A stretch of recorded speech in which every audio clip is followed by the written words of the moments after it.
तक हम हैं, जब तक भारत है, तब तक सुभाष चंद्र बोस का नाम अमर रहना चाहिए।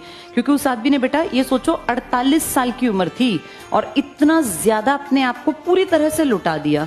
वो आदमी चाहता तुम्हारी एज का जब था एक यंग नौजवान लड़का, तो वो कितना बेहतरीन जिंदगी जी सकता था।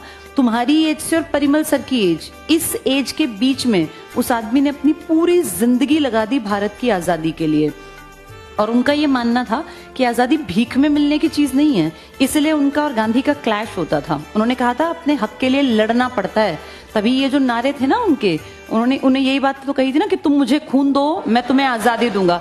इसका मतलब था तुम सब जो नौजवान हो मेरे साथ आ जाओ और लड़ने के लिए तैयार रहो, मरने के लिए भी तैयार रहो, क्योंकि भीख में कोई आजाद करके नहीं जाएगा।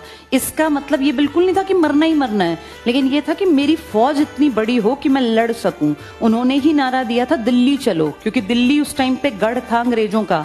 दिल्ली चलो का नारा, अंग्रेजों भारत छोड़ो, ये तो खैर गांधी के साथ थे उस टाइम तक, तो क्लैश हो गया था। लेकिन फिर भी जैसे देखें अगर, तो गांधी जी का प्रभाव भी था।